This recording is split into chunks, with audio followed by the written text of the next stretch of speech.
compañeros de Literatura 1, llegamos a la semana número 10 con el tema la literatura medieval. La literatura medieval se desarrolla durante un periodo de aproximadamente 1000 años que se denomina Edad Media o feudalismo, que abarca desde la caída del Imperio Romano de Occidente en el año 476, invasiones bárbaras a Roma, hasta la caída del Imperio Romano de Oriente con la toma de Constantinopla por los turcos otomanos.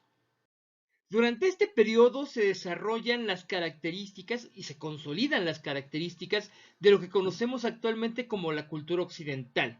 La cultura occidental que es eurocéntrica. ¿Qué quiere decir? Que toda la visión, todo el enfoque de esta cultura proviene de Europa.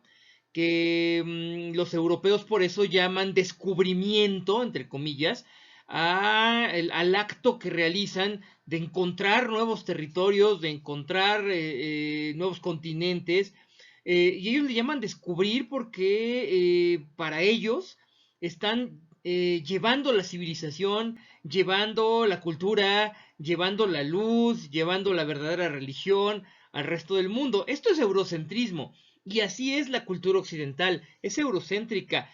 Y proviene también de la herencia grecolatina, es decir, de la cultura griega y de la cultura romana, que se expande durante la Edad Media precisamente en toda Europa, donde también se consolida el monoteísmo o los monoteísmos como la forma occidental de ver la religión. Existen tres monoteísmos básicos: el judaísmo, el cristianismo y el islam. El régimen que se desarrolla, el régimen económico, es el régimen feudal, es decir, la sociedad dividida en estamentos, la riqueza ligada a la tierra. Entre más tierra tienes, más rico y más poderoso eres. Y a lo largo de 1000 años la historia va evolucionando, las condiciones van transformándose y hacia el final de la Edad Media se crea o se gestan las condiciones para la creación de una nueva clase social, la burguesía, que va a romper con este esquema y se va a consolidar como la clase social en el poder. ¿Por qué? Porque trasciende esta idea de que la tierra es el medio de riqueza y pone toda la riqueza en el comercio. Surge el capitalismo comercial. La Edad Media se divide en dos periodos básicamente: la Alta Edad Media y la Baja Edad Media. La Alta Edad Media va de los siglos V al siglo XI. En cuanto a literatura, en este periodo la producción literaria escrita fue realmente pobre. Había pocas obras, porque la gran mayoría de las historias eran de tradición oral, no se escribían, y porque lo que sí se escribía eran textos de carácter, entre comillas, científico, filosófico, moral, ligados a la religión, eran traducciones de textos antiguos, y se escribía básicamente en latín, porque el latín era la lengua de prestigio, la lengua de la ciencia, la lengua del conocimiento, y por lo tanto todo lo que estaba escrito estaba destinado a las altas esferas de la sociedad, quienes podían primero comprenderlo y después transmitirlo, o sea, los que sabían leer básicamente. La segunda etapa se llama Baja Edad Media, va de los siglos XII al XV, y ahí es cuando florecen en toda Europa las lenguas romances. ¿Qué son las lenguas romances? Las hijas del latín. La mezcla entre el latín vulgar, no el latín culto de los textos que habíamos dicho, no, no, no, el latín vulgar, el latín que va aprendiendo la gente en todas partes y que lo va vulgarizando y lo va transformando, mezclándolo con las propias lenguas regionales o locales. Y entonces surgen las grandes lenguas nacionales y la literatura en estas lenguas como símbolo de identidad nacional: el castellano, el catalán, el portugués, el francés, por ejemplo. Al final de este segundo periodo existe una especie de periodo de transición muy conocido, porque este periodo es justamente el que va a realizar o el que va a ver la realización de los cambios más rápidos hacia el final de la Edad Media. Estas transformaciones son tan rápidas y tan violentas que se conocen como Renacimiento, y son transformaciones de tipo cultural durante los siglos XIV y XV, y son la transición hacia la modernidad. La literatura medieval tiene una gran variedad de obras. Hay obras de poesía épica, que es como lo más representativo de la Edad Media, como lo que caracteriza a la Edad Media. Cuando hablamos de Edad Media, de inmediato pensamos en épica medieval. Ahorita lo vamos a ver. Pero también hay obras de teatro, también hay lírica culta, o sea, poesía culta, pero también poesía popular, o sea, la lírica popular. También hay textos narrativos, comienzan los textos narrativos hacia el final de la Edad Media y ya prefigurando lo que sería la modernidad. Y también hay textos de carácter didáctico. Y justo vamos primero con la poesía épica, que es como lo que dije, la insignia de la Edad Media, ¿no? ¿Cuáles son los temas de la poesía épica? Los temas caballerescos, los temas de guerra, de aventura, con tono heroico, con los cantares de gesta, que se convierten rápidamente en los libros de carácter nacional de diferentes países de Europa.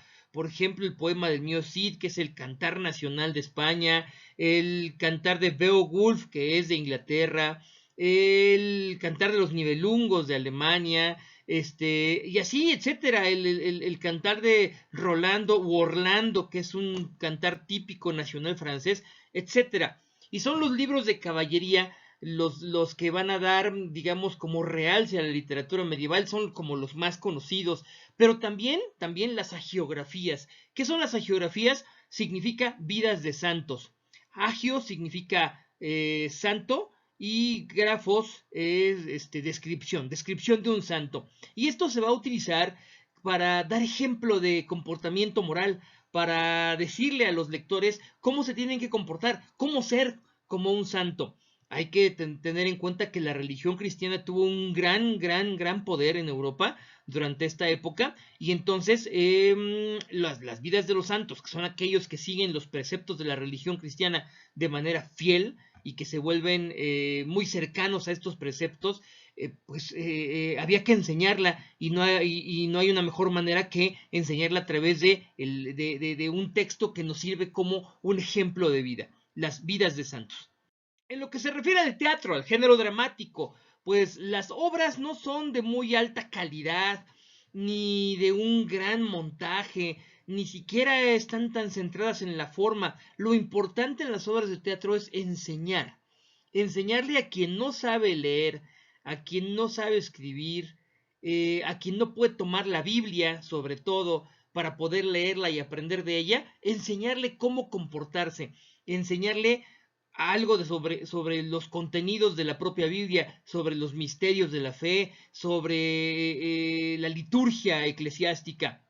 Y por eso lo que se produce son pequeñas obras que se conocen como autos sacramentales, como dramas litúrgicos, ya dijimos de un montaje sencillo, que se hacen en las iglesias o en los atrios de las iglesias, ante los feligreses, y que les quieren enseñar cómo comportarse o les quieren enseñar episodios de las vidas de los santos, de los personajes bíblicos, de la vida de Jesús propiamente hablando. Tienen un fin didáctico, pero no se catalogan como didácticas, como obras didácticas, porque evidentemente son representaciones teatrales y por lo tanto se catalogan como drama. Y vamos ahora con la lírica, que es la poesía. Existen dos tipos de poesía durante la Edad Media, la lírica culta y la lírica popular. La lírica culta, que es la que tenemos en esta diapositiva, es aquella que está dirigida a un público más de élite, un público que la puede leer y la puede apreciar, por lo tanto es un poco más compleja. Y también sus temas son un poco más complejos, un poco eh, más cultos, valga la redundancia. Y son básicamente dos temas. El amor cortés y el llamado dolce stil nuovo, que también tiene que ver con el amor.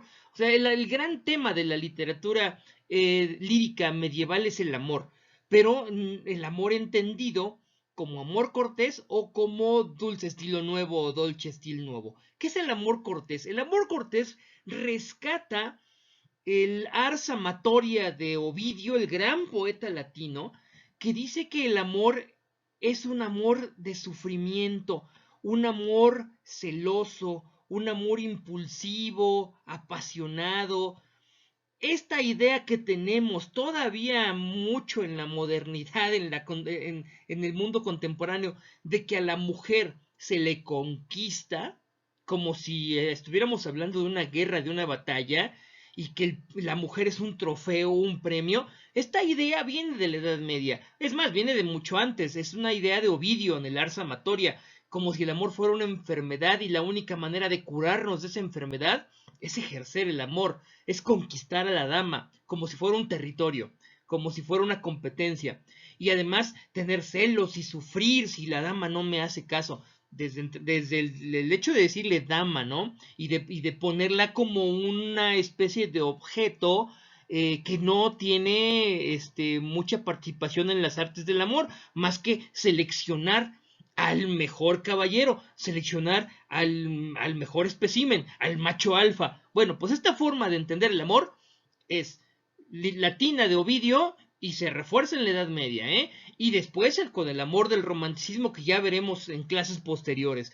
Y el segundo, el dulce estilo nuevo o dolce estilo nuevo, que es básicamente una creación italiana y específicamente de dos autores, Francesco Petrarca y Dante Alighieri, que es el que tenemos aquí en la imagen. Es trascender un poco amor cortés y decir que el alcanzar el amor de una mujer es algo así como alcanzar la divinidad. Es algo así como tener contacto con lo divino, con Dios. Y entonces, bueno, la gran obra del poeta florentino Dante Alighieri, pues es la Divina Comedia, en donde va a hacer un viaje por el infierno, por el purgatorio y por el paraíso. Y cuando llegue al paraíso, ¿a quién se va a encontrar? A su amada, a la amada Beatriz, que es como colocar a la mujer en un pedestal intocable, ¿no? Entonces, ahí están los dos estilos de amor que se manejan en la literatura medieval. Y tenemos, por su parte, la lírica popular. La lírica popular, pues que no era otra cosa más que la poesía, digamos, del pueblo, la poesía de las clases que no sabían gran cosa leer ni escribir o lo hacían de manera muy simple, muy vana. Entonces, su contenido sigue siendo amoroso, pero no es este amor apasionado y sufrido. Bueno, sí, pero es más relacionado con lo carnal y no para nada tiene que ver con el amor, digamos, del dulce estilo nuevo, que alcanzar a una mujer es alcanzar la divinidad, no para nada, aunque en algunos casos sí se llega a hablar del amor a Dios, sobre todo en los villancicos, aunque originalmente los villancicos no hablaban de amor divino, de amor a Dios, sino de amor carnal, de amor hacia una mujer o hacia un hombre, porque es en la lírica popular en donde las mujeres comienzan a tener voz poética, tanto en las cantigas de amigo, que en su mayoría son quejas amatorias de un hombre hacia una mujer, pero también de mujeres hacia hombres, o las jarchas, que son de origen islámico, de origen árabe, y que son quejas de amor, quejas contra el amante, contra la amante, y los villancicos, que bueno, insisto, ahora los conocemos como cantos de amor a Dios, pero no empezaron siendo así, sino como cantos de las clases bajas que también se enamoran y que también sufren del mal de amor. Y ya que vimos la lírica culta y la lírica popular, vamos a ver quiénes componían y ejecutaban la lírica. Pues había de dos tipos, el méster de juglaría, que era como el compositor popular, este compositor que aprendió en la práctica, que no estudió la música y que utilizaba los poemas, les ponía música y los cantaba. Iba de pueblo en pueblo, de comarca en comarca, poniéndole música tanto a los cantares de gesta épicos como a los cantares líricos de amor y contaba historias en las ferias y contaba historias en los pueblos. Y está el méster de clerecía, a estos, perdón, se les llamaba juglares. Y por otro lado está el méster de clerecía, que se llama así porque normalmente aprendía música de manera organizada, básicamente en la iglesia o con el clero, y que se denominaban trovadores, eran los compositores, digamos. Entonces, pues es como ahora que tenemos a compositores populares con letras simples, sencillas, pero muy pegadoras, y a compositores a lo mejor un poco más serios, más estudiados, pero cuyas composiciones a veces no son tan populares, a veces no son tan pegadoras, a veces no son tan aceptadas por el público en general. Eso no ha cambiado en ese sentido. Y en cuanto al género narrativo y al género didáctico, la narrativa surge hacia el siglo XIII en la Edad Media, o sea, ya hacia el final de la Edad Media, básicamente ya en el Renacimiento, cuando los cantares de gesta comienzan a dejar de escribirse en verso y comienzan a escribirse en prosa. Y entonces se convierten en novelas. Se llamaban en francés roman, así se sigue llamando a la novela en francés, porque se escribían básicamente en lenguas romances, no se escribían ya en latín, se escribían en lenguas romances y eran historias en prosa. Y obviamente estaban destinadas a las altas capas de la población, a la aristocracia. ¿Por qué? Porque la aristocracia es la que podía comprarlas y podía leerlas. Las clases bajas de la población no podían comprar un libro, y no podían leerlo. Ahí aplicaba la cuestión de las canciones y de la lírica popular, ¿verdad? En cuanto al tema didáctico o al género didáctico, tenemos un tipo de narración llamada ejempla, que son, como su nombre lo dice, básicamente ejemplos de vida. Yo te cuento una historia, una especie de parábola, que muchas veces viene de la tradición oral, no solo occidental, sino también de la tradición oriental, porque recordemos que para este momento, para el siglo XIII, ya hay mucha relación, una relación muy, muy, muy cercana entre Oriente y Occidente a través de la expansión que comenzaron a hacer desde el siglo VIII los árabes musulmanes por todo el norte de África y después llegaron a Europa, llegaron a España básicamente. Y entonces hay una mezcla de la tradición oriental, las Mil y una Noches por ejemplo, y la tradición occidental en libros como estos, que en la tradición occidental se traducen como ejempla y en la tradición oriental se traducen justamente durante la Edad Media como lo que hoy conocemos como las Mil y una Noches. Y pues con eso queda cubierto el tema de esta semana. Ahora sí tenemos algunas lecturas que hacer, varias lecturas que hacer. Son lecturas pequeñitas, entonces yo los invito a que las lean con calma. Acuérdense que yo les voy a subir un video explicativo por cada una de estas lecturas, o quizá a lo mejor conjunte dos, que pueda conjuntar en un solo video, pero las voy a explicar todas. Pero la tarea de ustedes es leerlas, leer las lecturas que vienen en su antología. Viene un fragmento del Cantar de Niocid como un ejemplo de cantar de gesta. Viene un fragmento de Jorge Manrique, Acordaos por Dios Señora, como un ejemplo de lírica culta. Viene otro ejemplo de lírica culta con Francesco Petrarca, en el cancionero petrarquista, específicamente la canción 21, que también es una queja amatoria. Viene algo de lírica popular, una cantiga de amigo, escrita por Martín Codax, que se llama Ay Dios, si supiese ahora mi amigo. Viene una jarcha, que esa ni siquiera tiene autor ni título, es un conjunto de 3 o 4 versos muy sencillos, pero que habla de una queja amatoria. Viene un villancico muy conocido de Juan de la Encina, que se llama Ay triste que vengo, y viene un ejemplo, el ejemplo número 35, que viene en el libro llamado El Conde Lucanor, de don Juan Manuel, que es un gran ejemplo de ejempla. Y pues bueno, con eso terminamos la semana número 10. Recuerden que la próxima semana es semana de evaluación, así es que vamos a meterle el acelerador para llegar bien a nuestras evaluaciones finales. Éxito, nos vemos la próxima semana.